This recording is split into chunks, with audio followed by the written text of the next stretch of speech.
早晨啊，大家好，歡迎嚟到晨光暖愛心冰冰讀聖經嘅時候。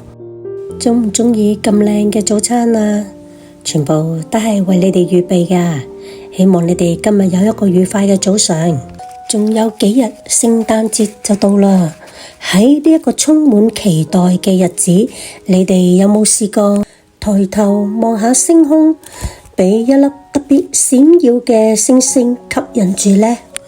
喺2000幾年前嘅一個晚上，有幾位嚟自東方嘅博士，佢哋就係被一粒特別閃耀嘅星星吸引住，展開咗一段改變歷史嘅追尋。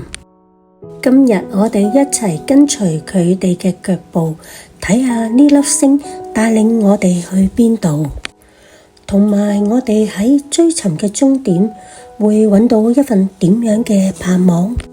呢粒星唔只係天上嘅光芒，佢仲係一個明確嘅方向標誌。當時呢幾位博士嚟到耶路撒冷，向希律王查詢新生王喺邊度。希律王佢好驚訝，就叫佢哋去伯利恆揾啦。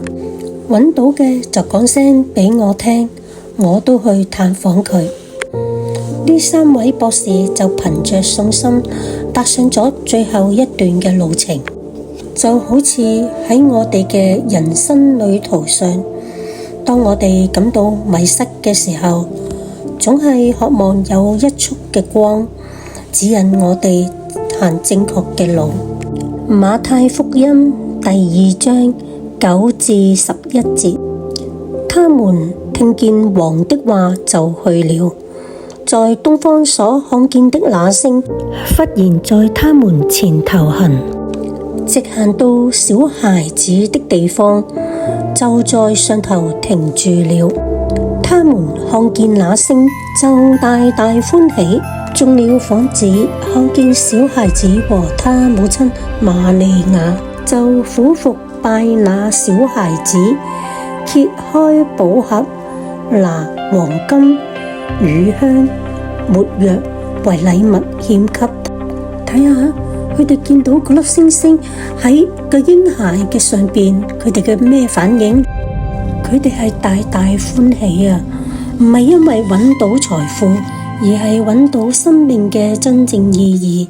當佢哋跪低敬拜嘅時候，將佢哋最寶貴嘅禮物都獻上。黃金代表耶穌君王嘅身份，至高無上嘅權柄。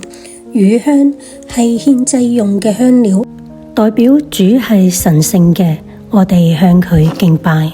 至於沒藥，預示咗佢將來為我哋受苦同犧牲，佢就係救世主耶穌。呢3份禮物就表明咗耶穌基督嘅身份。其實博士嘅故事要話俾我哋知道，追尋嘅終點係一份無比嘅喜樂，而呢份喜樂嚟自於敬拜同奉獻。我哋所獻上嘅唔一定係黃金沒藥，而係我哋嘅時間、我哋嘅愛同我哋自己。所以請記得，其實聖誕真正嘅意義唔係聖誕老人，而係我哋嘅主耶穌基督啊！喺呢個聖誕，希望我哋都成為追星者，抬頭望下嗰粒星，依然喺度咁閃耀，指引緊我哋，將我哋帶到真正嘅平安同盼望面前。你願意將自己最珍貴嘅嘢獻俾新生王嗎？不如我哋依家一齊安靜，為我哋降生嘅君王獻上我哋嘅禱告啊！親愛嘅天父，我哋感謝你，因為你甚至連夜晚都預備星光嚟引導我哋。求你喺呢個聖誕將你嘅星光照亮我哋嘅心靈，指引我哋去到主耶穌基督嘅面前。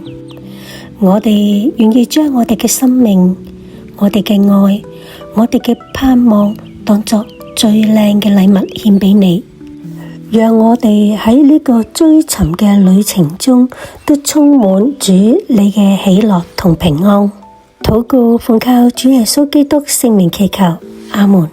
願你被呢份聖誕嘅喜樂大大咁充滿，喺追尋當中得着永恆嘅安穩。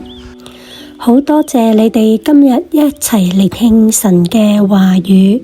如果你喜歡呢條片，請 Like、Share 同訂閱。